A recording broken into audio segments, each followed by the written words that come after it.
So welcome Kaushal, welcome to the civils, welcome to your mock interview. I hope आप अच्छा कर रहे हैं। कैसी चल रही है आपकी तैयारी? मैम अच्छी चल रही है तैयारी। चलिए गुड ठीक है evening, Kaushal. Good evening ma'am, good evening. Good evening, good evening. ठीक है, तो फिर सर स्टार्ट करते हैं।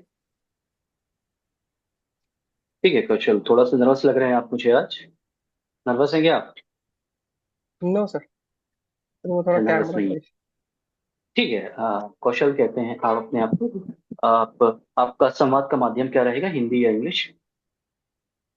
Sir bilingual. अच्छा, आप चाहते हैं कि दोनों भाषाओं में आपसे बात की जाए। ठीक है Kaushal. Kaushal, introduce yourself. Sir, I have done my graduation from Patna University in economics honors. And sir, since then I have been preparing for civil services along with teaching in the locality. There is a private coaching in my locality. Sir, I done my I study there and teaching also. And sir, this is my first interview to BPS. Okay Kaushal, आप पढ़ाते हैं। कौशल। Yes. कौशल, जैसे कि हमारे जो माननीय प्रधानमंत्री, उनका सपना भी है कि भारत, और हम सभी का सपना है कि भारत विश्व गुरु बने। ठीक है। आपको विश्व गुरु बनने में आपको क्या लगता है कि हमें अच्छे गुरु भी चाहिए? Yes sir, definitely sir. कोई भी सोसाइटी के लिए सर टीचर्स का होना बहुत जरूरी है सर। ओके। तो आप तो टीचिंग कर रहे थे, आप इसको चाहते तो और अच्छा ले जाते, क्योंकि जब समाज में लोगों के अंदर रुचि आएगी, वो टीचर बने, मतलब वो ज्ञान दें और ज्ञान का एक स्रोत बने, समाज और प्रगति यस करेगा। आप तो बहुत अच्छा काम कर रहे थे, तो फिर अब यूपीएससी में क्या कीजिएगा? सर, सिविल सर्विस शुरू से सर, जब जब से ग्रेजुएशन किया हूँ तब से सर एक सपना भी है कि एक सिविल सर्विस में जाऊं, क्योंकि सर यहाँ पे गवर्नमेंट के साथ काम करने को थोड़ा मौका मिलता है। और सर इकोनॉमिक्स मेरा बैकग्राउंड है, तो सर ये पोस्ट भी सर मेरे लिए काफी सुटेबल है, तो सर सोचा कि इसके लिए भी प्रिपरेशन करूँ। ओके ओके, ठीक है। इकोनॉमिक्स बैकग्राउंड है। आप ठीक है। आपका नेशनल एजुकेशन पॉलिसी के बारे में मुझे दो तीन जो मुख्य बिंदु हैं वो मुझे आप अगर बता सकें तो बताएं। सर ये पॉलिसी 2020 में लाया गया था education system, primary education secondary education system में थोड़ा चेंज लाने के लिए, जहाँ पे वोकेशनल ट्रेनिंग वोकेशनल स्किल्स भी बच्चों के बीच में डेवलप किया जा सके, ताकि वो सिर्फ आज आज सर ये देखा जाता है कि सिर्फ बीए बैचलर ऑफ आर्ट्स होता है या फिर ऐसा कोई कोर्स होता है सर जिसमें कोई प्रोस्पेक्ट नहीं होता है फ्यूचर में। लेकिन सर अभी ये देखा, अब इस इन नेशनल एजुकेशन पॉलिसी से ये देखा गया कि बच्चों के अंदर सर शुरू से ही वो एक स्पिरिट डेवलप करने का, जिससे वो साथ साथ पढ़ाई भी करे हाँ। और पैसा भी कमाए, स्किल्स भी जनरेट नहीं हो। नहीं, मैं फिलोसफिकल एस्पेक्ट्स नहीं पूछ रहा था, मैं आपसे कह रहा था कुछ फैक्चुअल बताइए आप। क्या है एजुकेशन का एक्सपेंडिचर, क्या है इसमें, कितना बढ़ाना है हमें, इसमें करंटली कितना एजुकेशन पे और कितना हमें बढ़ाना है? सर एग्जैक्ट फिगर तो अभी मुझे याद नहीं है, लेकिन सर गवर्नमेंट इस पे यूनियन बजट में 2023-24 में भी सर कुछ प्रोविजन की है एजुकेशन के लिए, एक्सपेंडिचर के लिए। ओके, ठीक है। आप इकोनॉमिक्स आपके ऑप्शन है, उसमें आपको किया गया है। तो अ, ये इकोनॉमिक्स के कुछ कर्व्स में बताता हूँ, आप बताइए किसके बीच में इनके रिलेशंस होते हैं। लॉरेंज कर्व मुझे बताइए आप। पहले लॉरेंज कर्व बताइए आप मुझे, क्या होता है ये? Yes sir. Sir Lawrence curve ये कर्व है जो सर इनकम इनक्वालिटी को डिसाइड करता है सर। इसमें सर अ, एक 45 डिग्री का ग्राफ बनता है, स्ट्रेट लाइन सर, उससे वो लॉरेंस कर्व कितना दूर है सर, वो सर दूरी बताता है कि सोसाइटी में इनक्वालिटी कितना है सर। इसी से गिनी कोएफिशिएंट भी निकलता है सर। ये बेसिकली बताता है कि सोसाइटी में इनकम इनक्वालिटी कितना है। हाँ ठीक है, आपने ठीक बताया, इनकम क्वालिटी इनक्वालिटी बताता है। ऑक्सफोम की रिपोर्ट क्या कहती है भारत के लिए? कुछ उसके मुख्य बिंदु अगर आपको कुछ पता हो तो दो मुझे बताइए। सर मुझे एग्जैक्ट रिपोर्ट तो याद नहीं है सर, मतलब उसका आपको फाइंडिंग्स।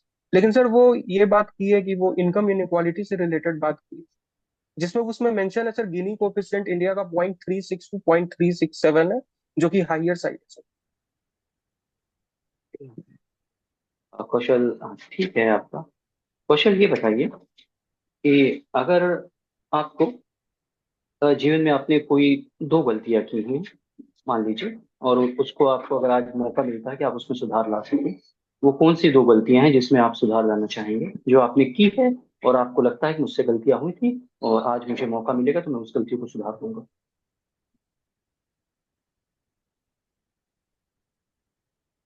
सर एक गलती सर मैंने ग्रेजुएशन के टाइम की थी सर। उस वक्त सर मैंने इंजीनियरिंग के लिए ट्राई कर रहा था सर, लेकिन वो सर थोड़ा अनअवेयरनेस के कारण वो मुझे जो कॉलेज मिलना चाहिए था वो कॉलेज नहीं मिला सर। तो एक तो अनअवेयरनेस के कारण सर मैं ये गलती वापस से नहीं करना चाहूंगा। मतलब सर मैं मुझे सीख ये मिला कि मैं अब से थोड़ा अवेयर रहने लगा हूँ। और सर दूसरी गलती सर, सर अभी ध्यान में नहीं आ रहा दूसरी गलती, सॉरी सर। Okay okay. ये इनडायरेक्ट टैक्स क्या होता है Kaushik? I want this you explain me in economics terms, not in a simple general term. Sir indirect tax वो सारे टैक्स होते हैं जो गवर्नमेंट इंडिविजुअल्स पे लगाती है, ताकि इनकम, जो सोसाइटी में इनकम इनइक्वालिटी है उसको थोड़ा कम किया जा सके। सर इसमें बहुत प्रकार के टैक्स आ जाते हैं, जैसे कि sir value added tax, excise duty, custom duties, ये सब आ जाते हैं। तो वैट अभी है इस समय, क्यों चला गया है? सर है सर, वैट है सर, वो पेट्रोलियम्स, अच्छा। अल्कोहल्स, पैराफिन वैक्स, इन सब पे लगता है। ओके। और ये वन नेशन वन टैक्स, इसका क्या कॉन्सेप्ट है? सॉरी सर मैं अवेयर अभी नहीं हूँ, मैं पढ़ लूंगा सर। अच्छा, वन नेशन वन टैक्स को आप पढ़ लेंगे। और ये जीएसटी क्या होता है Kaushik? Sir goods and service tax 2017 में इंट्रोड्यूस किया गया था सर। इसको विजय केलकर कमेटी ने रिकमेंड किया था, 2017 में इसको अडॉप्ट किया गया था सर। ये एक डेस्टिनेशन बेस्ड टैक्स है जो सर इनिशियल स्टेज पे नहीं लगता है, फाइनल गुड्स एंड सर्विसेज पे लगता है। ओके। इसमें कुछ वन नेशन वन टैक्स की संकल्पना थी जब ये जीएसटी जब इंट्रोड्यूस हुआ है?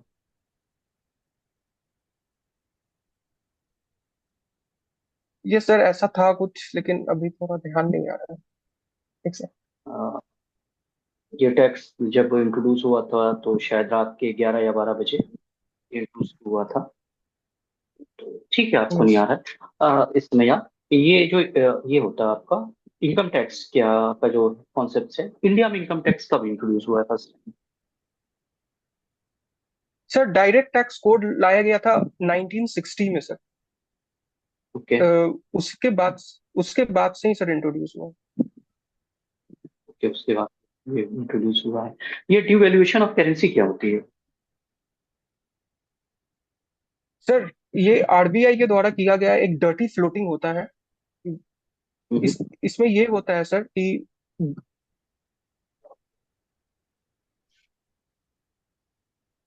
Sir I am Audible?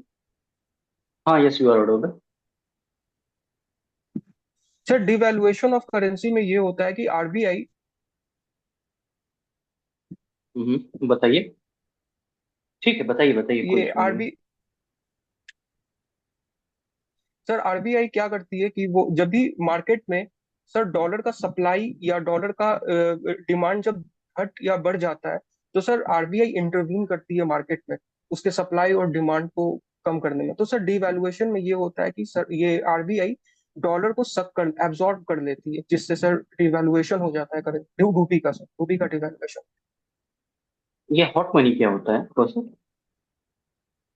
Sir hot money, foreign portfolio investors जब आते हैं, कैपिटल इनफ्लो होता है कभी भी, तो सर वो सारे मनी को, जो वो पैसा एफपीआई पोर्टफोलियोज वाले लगाते हैं, सर उसको हॉट मनी कहते हैं। सर इसको हॉट मनी इसीलिए कहते हैं क्योंकि सर इनका स्टेबलाइजेशन नहीं होता है सर। वो आज जा भी सकते हैं सर, कल होकर के अगर रेट उनको, अगर इंटरेस्ट रेट किसी और कंट्री में ज्यादा मिले तो वो वहां चले जाते हैं सर। तो इस स्टेबलाइजेशन नहीं, इसीलिए इसको हॉट मनी। ओके, ठीक है बॉस। तो सर आप मुझे ये बताइए कि अगर आपको कुछ परिस्थितियों में कुछ लोगों के अगर की जान लेनी पड़े, समझिए उनका मर्डर करना पड़े, दो तीन परिस्थितियां मुझे ऐसा बताइए कि जब आप दूसरे की जान भी ले सकते हैं और आपको कोई दुख भी नहीं होगा। सोच सकते हैं आप, 15 मिनट सेकंड आराम से ले सकते हैं, सोच सकते हैं। ऐसी कौन सी परिस्थिति है जब आप किसी की जान भी ले सकते हैं, आपको कोई दुख भी नहीं महसूस होगा? सर जब सिचुएशन ऐसा हो, जब कुछ मतलब सर जब मैं अपनी बहन के साथ, अपनी गर्लफ्रेंड के साथ अगर ट्रेवल कर रहा हूँ, और सर अगर कोई एक व्यक्ति अगर सर अगर कुछ गलत हरकत करने की कोशिश करता हो, तो सर मैं सिचुएशन को संभालने की कोशिश करूंगा। लेकिन अगर सर वो सिचुएशन अगर एक्सट्रीम हो जाता है, तो सर उस केस में I would kill that person. कि एंड मतलब सर आपकी मुझे बहन। उसके लिए कोई रिग्रेट नहीं होगा, क्योंकि सर वो सेल्फ डिफेंस होगा। ठीक है, ये एक परिस्थिति थी, और बाकी दो परिस्थिति और मुझे बताने का प्रयास करें आप।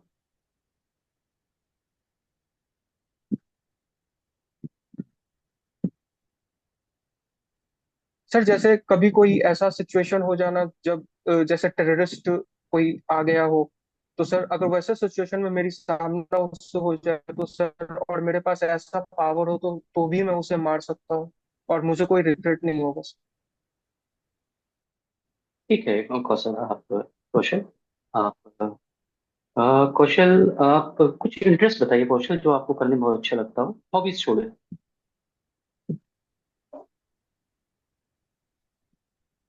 Sir my hobbies. नहीं, हॉबी नहीं पूछ रहा मैं, कुछ अच्छा लगता हो। Hello. There is a difference between hobby and something which you like. So I want to distinguish these two things, that you can distinguish for me. कहते हैं कि आपको कुछ पसंद क्या है, कुछ मुझे बस बताइए ओके। आप। ये आज है ना, बहुत थक गए, पढ़ाई कर ली है सर मुझे और अपने बहुत बेस्ट फ्रेंड ज्यादा। से बात सर जैसे मुझे अपने हाँ, बेस्ट फ्रेंड से बात करना बहुत अच्छा लगता है, मतलब दिन का 15 मिनट या 20 मिनट सर, ऐसे तो वो अच्छा लगता है लोगों से बात करना, या फिर लोगों के बीच में बैठना sir, apart from my hobbies. Okay okay, आपको ये अच्छा लगता है, ठीक है, अच्छी बात है। ये विशाखा गाइडलाइंस क्या थी, कौन सा? सर ये सुप्रीम कोर्ट के द्वारा सर 2013 में लाया गया था, after Nirbhaya rape and murder case. Sir इसमें सुप्रीम कोर्ट जुडिशियल एक्टिविज्म दिखाते हुए कुछ गाइडलाइंस बनाई थी, जो सरकार को मानना पड़ा था सर। Okay. ये जुडिशियल रिव्यू एक कॉन्सेप्ट होता है, एक होता है जुडिशियल एक्टिविज्म, एक होता है जुडिशियल ओवररीच। तो what is the difference between yes these sir. Three, among these three? Okay sir. Sir judicial review sir हमारे आर्टिकल 13 में भी डिफाइन तो नहीं है सर, लेकिन इम्प्लिसिट वे में दिया हुआ है कि अगर कभी भी कोई भी लेजिस्लेटिव ऑर्डर्स, एग्जीक्यूटिव ऑर्डर्स, कुछ भी ऐसा हो जो सर हमारे फंडामेंटल राइट्स और कॉन्स्टिट्यूशन को वायलेट करे, तो सर सुप्रीम कोर्ट और हाई कोर्ट के पास पावर है कि उसको वो स्ट्रक डाउन कर सकता है। सर ये जुडिशियल रिव्यू हो गया। सर जुडिशियल एक्टिविज्म ये हो गया कि जब जुडिशरी को ये फील होता है, जब सुप्रीम कोर्ट को ये फील होता है कि यहाँ पे लेजिस्लेटिव वैक्यूम है, यहाँ पे वो, जैसे sir Visakha guideline, sir particular acts या लॉज की कमी है, तो सर वहां पे जुडिशियल एक्टिविज्म देखिए। सर जुडिशियल ओवर रीच भी यही कंसेप्ट है जुडिशियल एक्टिविज्म का, लेकिन एक स्टेप और आगे का है, जहाँ पे जुडिशरी लेजिस्लेटिव अफेयर्स में भी पार्टिसिपेट करने लगती है। Sir for example, banning of all the alcohol shops in highway. Sir एक केस आया था सुप्रीम कोर्ट का, जहाँ पे ये चीज बोला गया था सर। बहुत सारे जो एक्सपर्ट्स हैं वो बोले थे ये जुडिशियल ओवर रीच। ओके, तो ओवररीच में भी एग्जीक्यूटिव और जुडिशरी में एक बहुत अच्छा सामंजस्य बना रहता है, आपका कहना है? कि ऐसा तो नहीं नहीं है, सर एक मैकेनिज्म है, चेक चेक एंड बैलेंस की मैकेनिज्म है, ऐसा तो नहीं है? सर जुडिशियल एक्टिविज्म में तो चेक एंड बैलेंस सर वो हमारे यहाँ है, लेकिन सर देयर इज, मतलब सर हमारे यहाँ उतना वाटर टाइप नहीं है सर, जितना और जैसे अमेरिका में है। हमारे यहाँ सर वो सेपरेशन ऑफ पावर, जैसे सर लेजिस्लेटिव वैक्यूम है, तो जुडिशरी इंटरवीन कर सकती है। सर उससे चेक एंड बैलेंस को उतना प्रभाव पड़ता नहीं, लेकिन जुडिशियल ओवर रीच में पड़ता है। ओके ओके, इसी वजह से अच्छा, वर्तमान में देखा भी गया है, शायद अभी रिसेंट में ही, कि जो अ, हमारे से चीफ सीजीआई थे, उन्होंने बुलाया भी था अपने वहाँ, और प्रधानमंत्री मोदी जो थे, जो ऑलमोस्ट समझ लियो एग्जीक्यूटिव्स के हेड हैं, वो गए भी थे उनसे मिलने के लिए। तो इस घटना को आप किस तरह से देखते हैं? जो प्रधानमंत्री मोदी की जो सीजीआई चंचू जो है, उनसे जो विजिट उनके घर पे पूजा अर्चना पे वो गए थे, तो ये किस तरह से देखते हैं आप, किस परिप्रेक्ष्य में आपको क्या लगता है कि ये ठीक है? ठीक है, कैसा आपको महसूस होता है ऐसा देख के? ये एक एग्जीक्यूटिव ऑर्गन है, एक जुडिशरी ऑर्गन है, दूसरों एक दूसरों को चेक करना है, तो क्या लगता है, ये पब्लिक स्पेयर या पर्सनल स्पेयर, क्या सोचते हैं आप इस पे?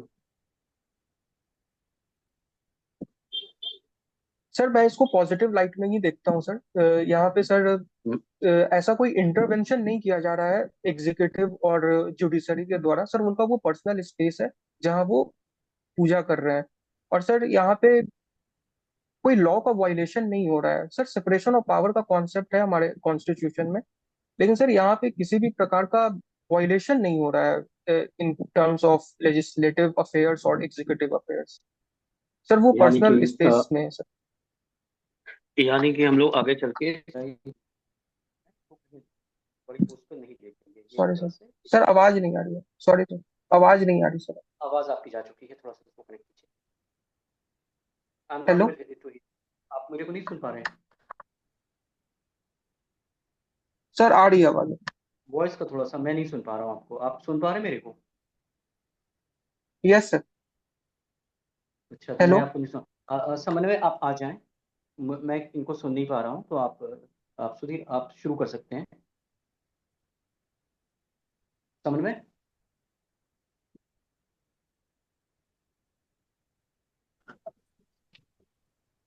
हम्म। हाँ कौशल, अपने बारे में बताइए। गुड इवनिंग सर, आवाज आ रही है मेरी सर? हाँ आ रही है क्या? अपने बारे में बताइए। सर मैंने ग्रेजुएशन कंप्लीट किया है पटना यूनिवर्सिटी से इकोनॉमिक्स ऑनर्स में। और सर उसके बाद से मैं सिविल सर्विस का भी प्रिपरेशन किया हूँ सर। टीचिंग भी मैं करता हूँ साथ साथ। और सर अभी मैं तैयारी भी कर रहा हूँ सिविल सर्विसेज की। और sir this is my first interview to BPS. ठीक है। सिविल सर्विस की तैयारी करते हैं आप? Yes sir. और टीचिंग क्या कराते हैं आप? सर लोकेलिटी में एक प्राइवेट इंस्टीट्यूट है तो वहाँ सर मैं बच्चों को पढ़ाता हूँ। क्या पढ़ाते हैं subject? Hello. Sir GS social studies हो गया, मैथमेटिक्स प्राइमरी मैथमेटिक्स हो गया ये। चलिए। प्राइमरी मैथमेटिक्स क्या होता है? सर 1 to 5 का जो वो प्राइमरी मतलब जो सर किड्स लेवल का मैथमेटिक्स होता है, 5 6 7 सेकेंडरी भी इसमें पढ़ाता हूँ। उसमें क्या क्या पढ़ाना होता है? सर जैसे बेसिक मेंसुरेशन हो गया सर, ये सब बेसिक अलजेब्रा हो गया। अलजबरा। ठीक। अलजबरा और मेंसुरेशन पढ़ाते हैं आप नहीं? यस, और भी सर सोशल स्टडीज जो अलॉट होता है सर वो पढ़ाता क्या पढ़ाना सबसे अच्छा लगता है आपको? हूँ। सर जीएस जनरल स्टडीज अच्छा, और मैथमेटिक्स भी अच्छा लगता है। जनरल स्टडी कोई सब्जेक्ट है क्या? सर ये ग्रुप ऑफ सब्जेक्ट्स को कहते हैं, जो ह्यूमैनिटीज सब्जेक्ट होते हैं मेनली वो मिल करके जनरल स्टडीज बनते हैं। चलिए ठीक। तो अच्छा, ये बात, एक बात बताइए आपने कि आप तो इतिहास भी पढ़ाते होंगे। Yes sir. आ, एक चीज हमें बताइए कि इतिहास की 3 घटनाएं जिसने विश्व इतिहास को बहुत प्रभावित किया हो। वर्ल्ड हिस्ट्री को सर। हाँ, world history. Sir in positive light और निगेटिव लाइट सर। प्रभावित तो दोनों तरह से हो सकती है ना। जैसे sir second urbanization during sir Buddhism period sir. Sir उसने वर्ल्ड को और पूरे साउथ एशिया और एशिया को सर बहुत इम्पैक्ट किया सर। मतलब चाइना का इम्पैक्ट और साउथ ईस्ट एशिया का भी इम्पैक्ट काफी ज्यादा था सर। मतलब लोग बाहर से आते थे यहाँ स्टडीज करने के लिए, तो सर वो एक इम्पोर्टेंट इवेंट है सर, एडवेंट ऑफ बुद्धिज्म। ठीक है। दूसरा सर विजयनगर एम्पायर का रिवाइवल सर, आफ्टर मतलब जब मुगल इन्वेजन हुआ तो सर वहां भी सर कांटेक्ट पूरे वर्ल्ड में काफी अच्छा बना सर। तो सर इंडिया का इमेज ग्लोबली काफी अच्छा हुआ उस टाइम। और सर एक इंडिया के पर्सपेक्टिव से देखा जाए तो sir independence of India sir 1947, क्योंकि सर ब्रिटिश के अकॉर्डिंग इंडिया एक बहुत ही इंपॉर्टेंट कॉलोनी हुआ करता था। तो सर इसका इंडिपेंडेंस एक बहुत बड़ा रिपल इफेक्ट जन्म दिया, जिससे अफ्रीका की बहुत सारी कंट्रीज भी ये इंडिपेंडेंस का मांग करने। ठीक। अच्छा, ये सेकेंड अर्बनाइजेशन जो आप कह रहे हैं, उसमें तो फर्स्ट यस अर्बनाइजेशन क्या था? Sir, Harappan civilization. अच्छा, इसके बारे में आप एकदम स्पष्ट हैं कि वहाँ अर्बनाइजेशन था या फिर किस तरह की सभ्यता थी? सर जितने भी हिस्टोरियंस हैं सर, उनके हिसाब से वहाँ पे जो भी जो वेल डेवलप्ड सिटीज था, for example Mohenjodaro, Harappan, sir वहाँ पे जब डेटिंग, कार्बन डेटिंग किया गया, फैक्ट्स देखा गया, तो sir roads, drainage system, sir ये सिटाडल, ये सब बहुत प्रॉपर फंक्शन में पाया गया था सर, मतलब चलिए, आप प्रॉपरली एक ये बिल्ड था इसीलिए। Very good carbon dating word आप यूज कर रहे हैं। कार्बन डेटिंग यस किसके लिए होता है? सर, कार्बन डेटिंग मेनली वो स्टोन्स जो बहुत पुराना, जो सर जैसे पॉटरी हो गया, स्टोन्स हो गया, या फिर सर वो भी ये बोन्स हो गया सर, सॉरी सर, जो बोन्स हो गया सर, उसके लिए भी यूज करते हैं सर। सॉरी सर, मैंने गलती से कार्बन डेटिंग बोल, सॉरी सर। कार्बन डेटिंग जिसमें जीवित वस्तुओं के लिए जनरली यूज होता है, उसके लिए अलग अलग यस सर, यस होता है। यस, आप लोग इसको यस थोड़ा ध्यान रखिए। सॉरी। ठीक। अच्छा, एक चीज और बताइए। द्वितीय अर्बनाइजेशन जो आप कह रहे हैं, द्वितीय नगरीकरण, कौन सी ऐसी वजह थी जिसके कारण द्वितीय नगरीकरण का उद्भव हुआ? एक बहुत महत्वपूर्ण खोज हुई, क्या थी वो? सर उस वक्त ब्राह्मणिकल जो इम्पैक्ट था सोसाइटी पे, वो बहुत ज्यादा था, हो गया था सर, जैसे एक जैसे मैंने मैंने मैंने पूछा कि एक महत्वपूर्ण खोज हुई जिसके कारण द्वितीय नगरीकरण का उदय हुआ, ऐसा माना जाता है।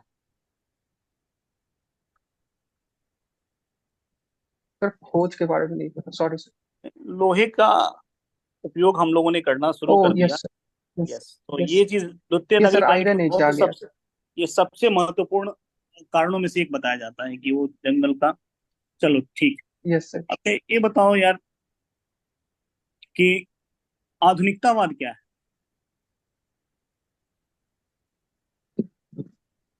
Sir modernisation. मॉडर्नाइजेशन क्या है?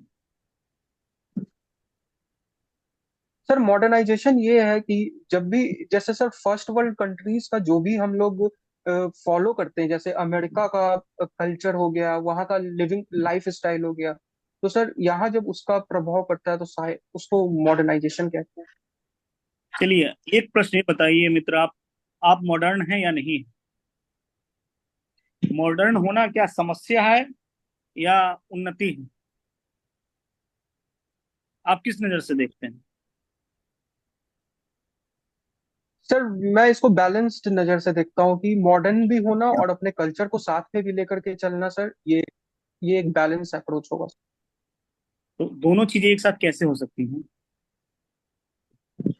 आप जिस जैसे मॉडर्न सर अपने, जैसा आप मॉडर्न होने का परिप्रेक्ष्य आप बता रहे हैं, उस स्थिति में तो संभव नहीं है। आप एक तरफ अमेरिका को बोलते हैं कि मॉडर्न उधर कल्चर है, और एक तरफ कहते हैं कि अपने कल्चर को भी लेंगे। मतलब आप जिस परिप्रेक्ष्य में मॉडर्निज्म को डिफाइन किए, मेरे समझ से तो मुश्किल है। सर अच्छा, इंडिया में मॉडर्निज्म। सर हम लोग, जी, बताया जाए। जी, सर बताइए। इंडिया में हम लोग दोनों को फॉलो करते हैं सर, मॉडर्निज्म को भी फॉलो करते हैं और सर अपने कल्चर को भी फॉलो करते हैं। जैसे सर बहुत सारे सर ठीक। मॉडर्न सिटी है, जैसे जो टीयर 1 सिटी है सर, वहाँ पे लोग वैसा क्लोथिंग पहनते हैं जो अमेरिका में भी पहना जाता है, लेकिन सर आज भी टीयर 2 ठीक। सिटीज में लोग इंडियन ड्रेस भी ठीक। पहनते हैं, आप ठीक। सब ओके। चीज मिक्स। मॉडर्निज्म की अवधारणा को एक बार देख लीजिएगा क्या होता है। देखिए, यस मॉडर्निज्म की जो अवधारणा है, मैं 2 मिनट आपका ये मेरे समझ से मैं जो जानता हूँ, उसमें क्या होता है ना कि उसमें तर्क को प्रधानता दी जाती है। उसमें आस्था की यस सर। जगह आप उसमें विचार करेंगे। बाह्य दुनिया की जगह मानव को केंद्र में रखते हैं। तो ये अवधारणा है, ये यस किसी यस। देश सापेक्ष, काल सापेक्ष विचारधारा में। ठीक। आप ये बताइए कि ठीक है, मैं देख लूंगा सर, थैंक यू। जी, इसको देख लिया जाएगा। ये तो बहुत विस्तृत इस पे चर्चा का है ये। ठीक। यस आप ये बताइए कि नियो लिबरल इकोनॉमिक्स क्या होता है?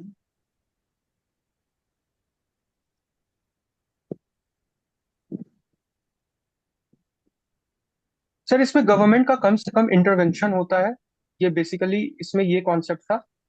सर अभी मैं इसके बारे में एग्जैक्ट जानता नहीं हूँ, सॉरी सर, थोड़ा पढ़ना होगा मुझे और।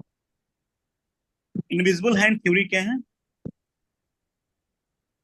Sir invisible hand of theory Adam Smith के द्वारा दिया गया था वो। सर उनका कहना था कि demand and supply are the basic, मतलब वो two blades of the scissor है, और वो दोनों मिलकर के मार्केट प्राइस और वो वेज प्राइस डिटरमाइन कर लेते हैं, तो यही इनविजिबल हैंड है। अच्छा, नेहरूवियन इकोनॉमिक्स क्या है? सर नेहरूवियन इकोनॉमिक्स से हम ये समझते हैं कि ये एक सोशलिस्ट मॉडल है सर इकोनॉमी का, जहाँ पे वेलफेयर स्टेट्स की बात होती है, जहाँ पे लोगों को फंड्स, ये पॉवर्टी एलिविएशन स्कीम्स देना, ये करना सर, मतलब ये एक सोशलिस्ट पॉलिसी है सर। किन्सियन वे क्या है इकोनॉमिक्स में? Sir Keynesian economics demand side of economy है। वो सर बेसिकली क्लासिकल इकोनॉमिक्स को क्रिटिसाइज करते हुए अपना एक मॉडल दिए थे। उनका कहना था कि ये demand drives the supply, not supply drives the demand. Sir classical वाले कहते थे कि सप्लाई क्रिएट्स इट्स डिमांड, लेकिन किनेशियन कह रहे थे कि demand creates it's supply. Sir पहला। सर दूसरा ये था कि ये शॉर्ट रन का बात कर रहे थे, सर क्लासिकल वाले लॉन्ग रन इक्विलिब्रियम का बात करते थे, लेकिन अच्छा केनेशियन चलो ये, इकोनॉमिक्स शॉर्ट रन का बात करते। चलो ठीक है, एक चीज बताओ, आज हम किधर जा रहे हैं, किस मॉडल की तरफ जा रहे हैं? आज की इकोनॉमी में जो वर्ल्ड ऑर्डर है या वर्ल्ड का जो इकोनॉमी है वो किधर जा रहा है, किसके तरफ ज्यादा इंक्लाइंड है? सर आज ग्लोबलाइज्ड वर्ल्ड है, तो सर ये समय के साथ चेंज होता रहता है। सर 1980s में हम लोग फिर क्लासिकल की तरफ चले गए थे, लेकिन अभी फिर हम लोग शॉर्ट रन को ज्यादा ध्यान में रखते हैं सर, जैसे इन्फ्लेशन हो गया। सर इन सबको कर्ब करना इन शॉर्ट रन हमारे लिए बहुत इंपॉर्टेंट पॉलिसी होता है, तो हम लोग सर मिक्स लेकर के चलते हैं सर। ऐसा डिवाइड नहीं कर सकते हैं कि क्लासिकल अप्रोच है या केनेशियन है। नहीं मैं ये नहीं कह रहा हूँ कि एकदम डिवाइड नहीं करना है, इंक्लिनेशन किसके तरफ है, किसके टुवार्ड्स इंक्लाइंड है, मैं ये पूछ रहा हूँ आपसे। सर इंक्लाइन तो केनेशियन की तरफ है सर, अच्छा क्योंकि सर क्यों गवर्नमेंट ऐसा? इंटरवेंशन भी होता हाँ तो मैं यही तो मैं पूछ रहा था आपसे। अच्छा चलो ये है। बताओ कि क्या ये जो क्राइसिस आ रही है, ऐसा तो नहीं कि किन्सियन के मॉडल की तरफ हम लोग इंक्लाइंड हुए इसके कारण सब प्राइम क्राइसिस या फिर lemon brother crisis, different type का क्राइसिस जो आ रहा है उसका तो देन नहीं है ना?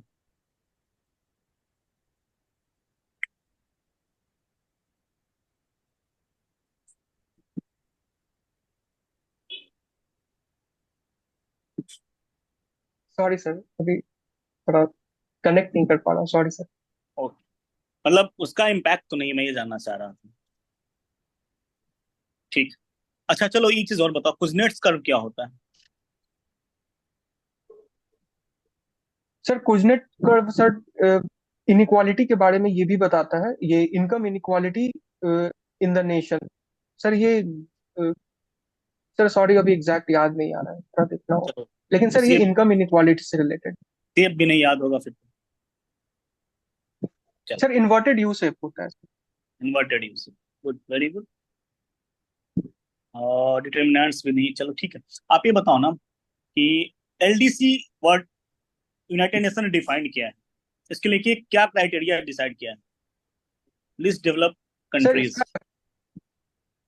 यस सर, सर ये least develop sir United nation ने अभी डिफाइन, मतलब जिस टाइम किया था, वो उसका कहने का मतलब था सर कि जब भी कोई भी इकोनॉमी जब डेवलपिंग फेज में तो रहती है, लेकिन सर उस इकोनॉमी का ह्यूमन डेवलपमेंट इंडेक्स हाँ लोएस्ट एक, होता है among all the world. Human अच्छा, डेवलपमेंट इंडेक्स हो गया सर, पॉवर्टी इंडेक्स हो गया, वो हाँ एक तो होता है मल्टी ठीक। डायमेंशनल होता नहीं उसका एक क्राइटेरिया रखा है डॉलर में, कितने डॉलर से कम हो मिनिमम, कुछ याद है ऐसा? है। सॉरी सर याद नहीं आ रहा ठीक है, आई थिंक 1035 ऐसा कुछ था डॉलर में। और हर 3 ईयर पे रिवाइज होता है, ऐसा कुछ है, देखना है इसको भी एक बार। है। चलो ठीक। आप ये बताओ, लो इनकम कंट्री क्या है according to world bank data?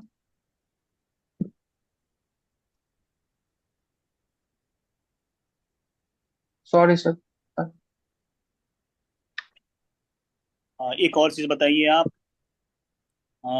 आज एक सम्मेलन हुआ जिसमें मोदी जी पार्टिसिपेट किए, कौन सा सम्मेलन हुआ है आज? Sir summit of the future. क्या है इसका, क्या है इसमें? Sir summit of the future में ये बोला गया है कि फ्यूचर में हमारा जो यूनाइटेड नेशन है वो कैसा होना चाहिए सर, जिसमें यूएनएससी के रिफॉर्म्स की भी बात की गई है सर, जिसमें सर रिन्यूएबल एनर्जी की बात की गई। कितने गोल्स डिसाइड हुए थे इसमें, पहले कुछ याद है आपको? सर इस समिट ऑफ द फ्यूचर 15 में से क्या मतलब, क्या कितने गोल डिसाइड हुए, कुछ ऐसा आपको याद है? कोई गोल भी डिसाइड हुआ था इसमें? सर ये पता नहीं है, सॉरी। चलो ठीक है। अच्छा एक बताओ, G4 कंट्रीज क्या है? सर इस क्वेश्चन के बाद हम लोग रिव्यू पार्ट की तरफ चलते हैं, क्योंकि हमारे पास इस पे सिर्फ 4 मिनट का समय है, ठीक है? तो इनका रिव्यू भी हो जाएगा। ठीक है मैम, इसको अच्छा। ओके। ठीक है, बताइए G4 कंट्रीज और क्वेश्चन। सॉरी सर, लेकिन सर मैं ट्राई कर सकता हूँ। अच्छा ये बताओ, क्यों फॉर्मेशन, G4 फॉर्मेशन क्या है ये बता दो, बस इतना ही बता दो। कंट्री तो बहुत फेमस है यार सर ये। ये जितनी भी एडवांस इकोनॉमीज है वो मिल करके बनी थी सर ये। अरे यूएनएससी से संबंधित है। अब एक बार और अच्छा चलो। सर सॉरी, याद आ गया। सॉरी सर, याद नहीं आ हम्म, ठीक उनको। है कौशल, चलो ठीक कौशल, है लास्ट कौशल, क्वेश्चन। एक लास्ट क्वेश्चन सर, रहा। यस। यस। कि ये बताओ कि क्या उद्देश्य है तुम्हारा सिविल सेवा में पास करने का? सर गवर्नमेंट के साथ पार्टिसिपेट होकर के सर पॉलिसी इम्प्लीमेंट करना, सर गवर्नमेंट के साथ काम करना खुद में ही एक बहुत इम्पोर्टेंट गोल्स तो होता है, मतलब तो सर मेरा भी आप यही गोल है सर। पार्टिसिपेट होंगे, आप स्टेक होल्डर हैं। चलो ठीक, ठीक है। चलिए हम लोग अब रिव्यू पार्ट पे चलेंगे। हाँ शुरुआत ठीक है कीजिए। कौशल। हाँ कौशल, आप अच्छी बात आपके अंदर पहले मैं बता देता हूँ क्या है कि आप बोलते बहुत अच्छा है, बहुत मीठा बोलते हैं। कोई चीज़ अगर आपको मना भी करनी हो तो बड़ा हम्बलनेस से आप बोलते हैं। बड़ी अच्छी चीज़ है वो आपके अंदर। ठीक है, ये आपके अंदर एक बहुत अच्छी क्वालिटी है जो एग्जामिनर जो है इस चीज़ को, जो भी पैनल होता है वो देखता है कि किसी चीज़ को आप कैसे हम्बल होके आप किसी चीज़ को बैलेंस करते हैं। तो चीज़ों को humbleness is a best quality that you have process in yourself.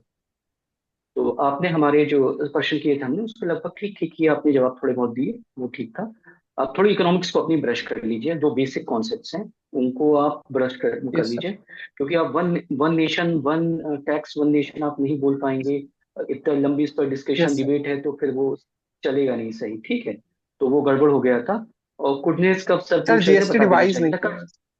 है। हाँ नहीं, अब यस बता दो यार तभी थोड़ा बहुत उसमें, क्योंकि लॉरेंज कर्व है, फिलिप्स कर्व है और अपना कुडनेस यस कर्व है। तीन ही चार तो इकोनॉमिक्स के कर्व हैं, तो वो तो आपको थोड़ा आना ही चाहिए।